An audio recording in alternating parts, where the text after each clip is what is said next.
Okey, hai, Assalamualaikum. Untuk video kali ini, jom saya kongsikan bagaimana kita nak setting mesyuarat, taklimat dan apa sahaja maklumat di kalender Google kita. Okey.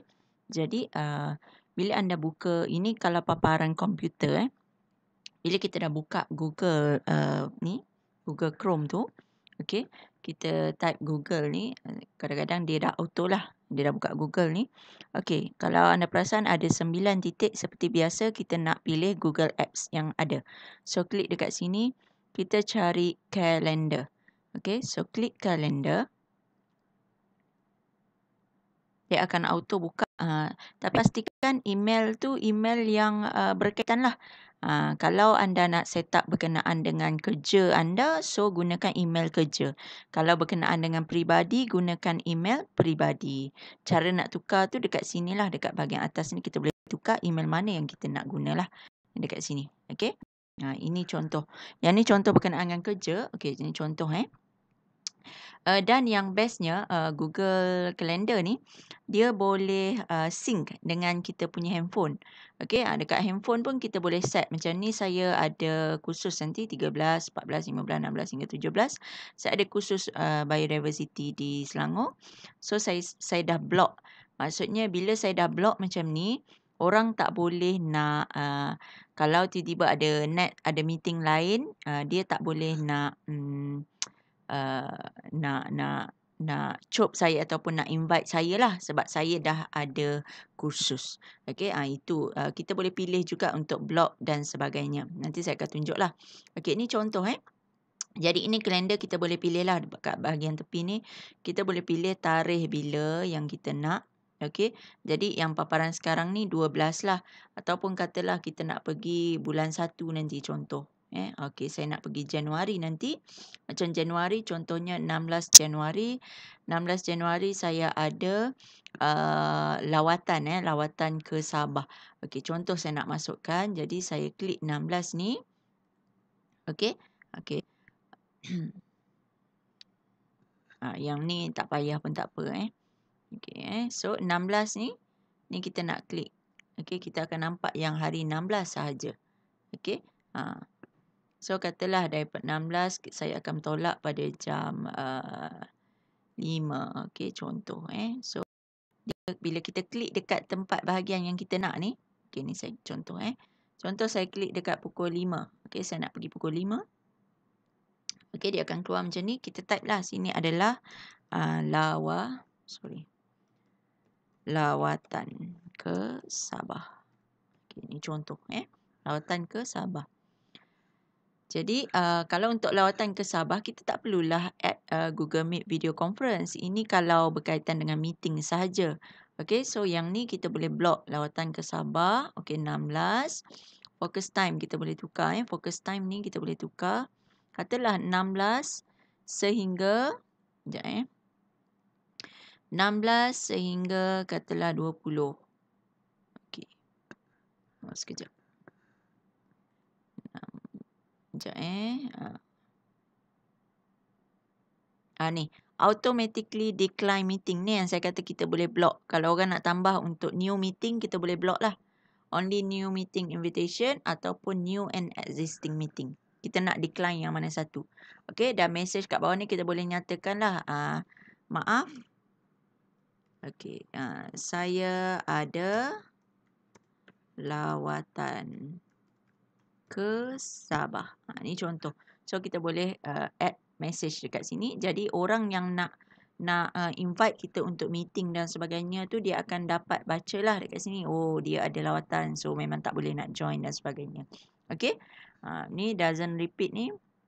Kalau kita nak buat repeat benda ni contohnya benda yang repeat. Maksudnya contohnya setiap hari. Contoh kita nak buat setiap hari Ahad.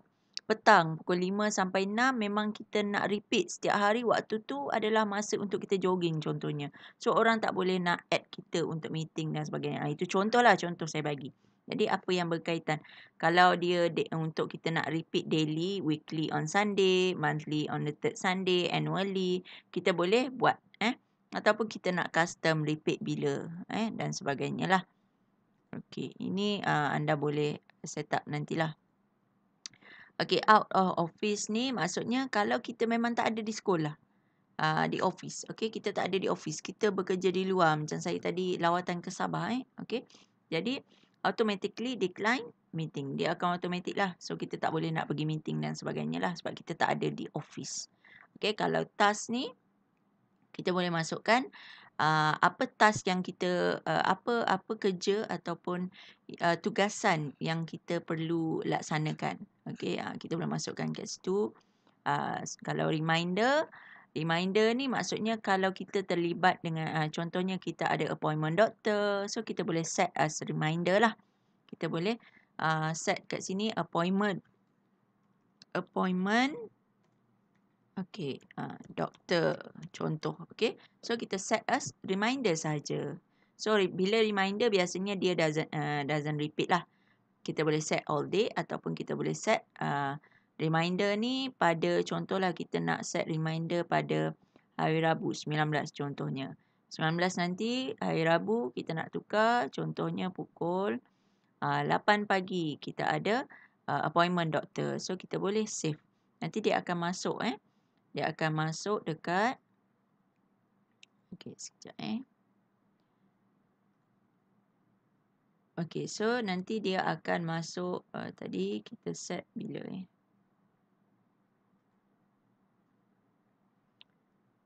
Okey, kita set pada 19 tadi kan. Nampak 19 appointment doktor. So, atas ni kita boleh tukar balik setting lah. Day ke week ke.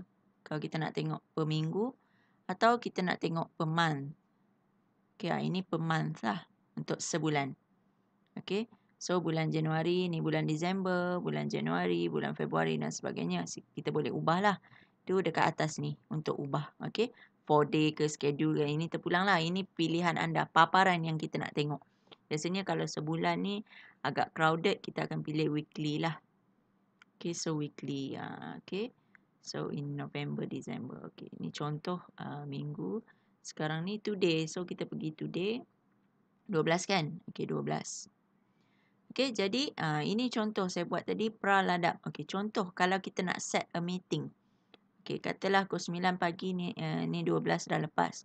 Contoh hari Sabtu nanti pukul 9. Okay.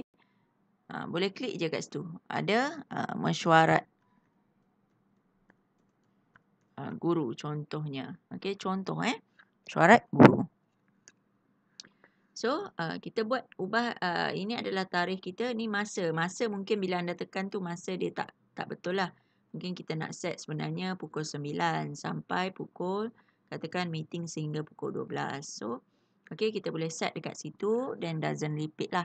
Add guest, yang ni, yang bestnya. Kalau meeting, kita boleh add guest.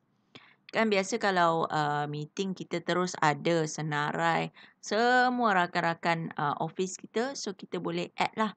Okey, kita boleh terus add dia. Okey. Contoh kan saya add orang lain, nanti dia masuk pula. Okey. Jadi ni contoh So saya add got it. Okey. Saya dah add seorang. So kita boleh add semua siapa yang berkaitan, siapa yang terlibat dengan mesyuarat tersebut. Okey. So kita boleh add dekat sini, add guest. Lepas tu guest permission ni kita boleh setting lah. Sama ada guest permission, orang yang kita add tu dia boleh invite orang lain ataupun dia boleh see guest ataupun dia boleh modify event. Okey, biasanya untuk yang ni kita tak payahlah, cuma dia boleh see guest list sebab kita yang invite siapa yang terlibat dengan mesyuarat. Okey, kemudian kan mesyuarat menggunakan Google Meet, so kita terus add Google Meet video conference. Klik saja. Dia akan auto masukkan Google Meet punya link untuk mesyuarat. Jadi dah ada dekat sini lah. Add location, kita boleh nak isi, tak nak isi pun tak apa sebenarnya. So, boleh isi saja SMK. Gelika. Ni contoh. Klik saja. So, dia akan adalah mesyuarat tu. Okey. Kemudian add description ataupun attachment ni anda boleh isilah. Contohnya mesyuarat tu berkenaan dengan apa. Ataupun kita nak letak agenda dekat sini. Okey, boleh. Kemudian ini busy notify 10 minutes before ni. Yang ni kita boleh set. Kita boleh set 10 minutes macam reminder lah, reminder 5 minit sebelum untuk ingatkan kita bahawa nanti kita ada meeting dan sebagainya. Kita boleh set lah ni 10 minutes ke berapa minit terpulang pada cikgu lah. Okey, dah siap semua, apa lagi yang nak set? Sebenarnya setakat tu saja. Kalau event lah. Kalau focus time lah. Ini benda yang berbeza. Okey, kalau kita nak set appointment. Kalau kita nak set reminder. Appointment ni maksudnya kita boleh set appointment slot. Kalau contoh cikgu nak set appointment dengan contoh ni kita nak buat tutor contohnya dengan pelajar kan. Jadi pelajar boleh tengok appointment yang kita set tu bila kita free. So waktu tu dia boleh book appointment slot untuk buat appointment dengan kita dan sebagainya gitulah. Okey, bila dah settle cikgu klik saja save. Would you like to send invitation email to Google Calendar guest? Okey, kepada yang guest kita tadi yang kita dah add ahli mesyuarat tadi, sama ada kita nak hantar email ataupun tidak. So kita boleh klik send saja. Okey, kalau tak nak boleh klik cancel lah. Okey, the following guests are from outside. Yang ni sebab bukan melalui MOE. Jadi dia akan tanya satu macam ni lah. So kita invite all guests. Tak ada masalah lah. Sebab ni orang yang kita kenal. Okey. Jadi dia akan keluar dekat sini. Okey, dekat kalender kita dah ada mesyuarat guru pukul 9 hingga 12 di SMK Geliga. Jadi dah ada dalam kita punya kalender.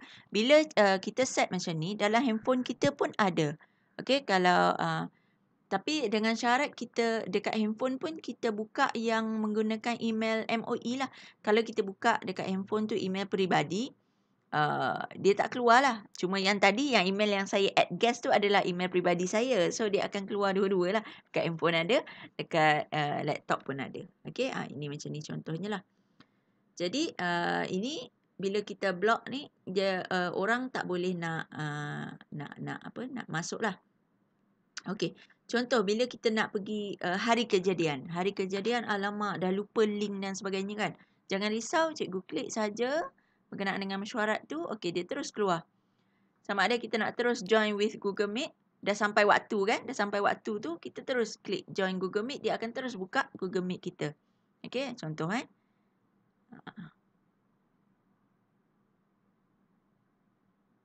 Okey, dia terus buka Google Meet dan kita terus boleh masuk kita punya meeting. Macam tu lah. Okey, saya live dulu lah.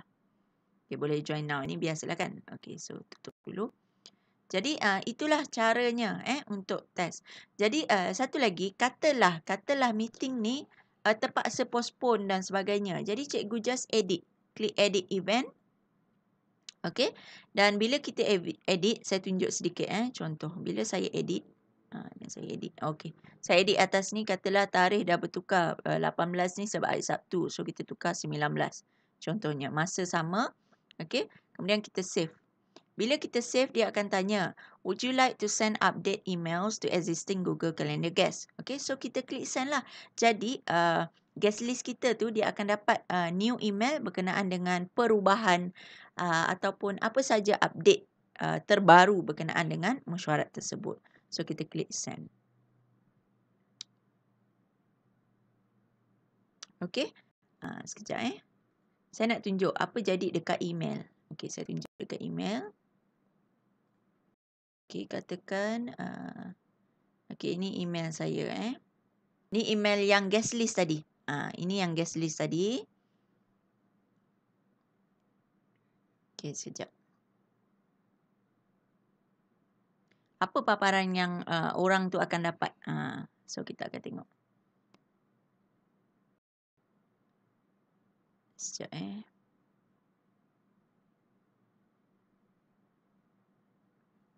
slow sikit.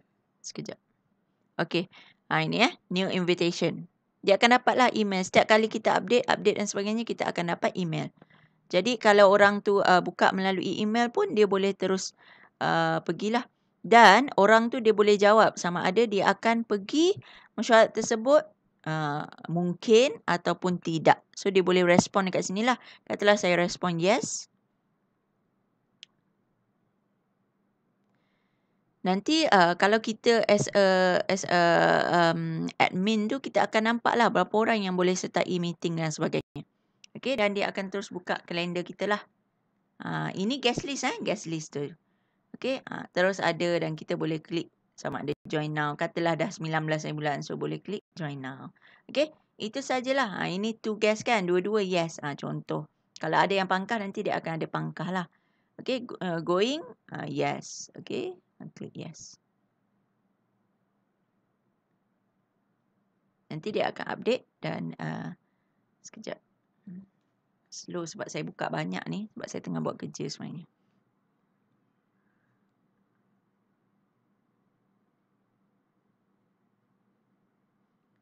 Okay, sebenarnya klik ni nanti dia padam lah. Dia hang.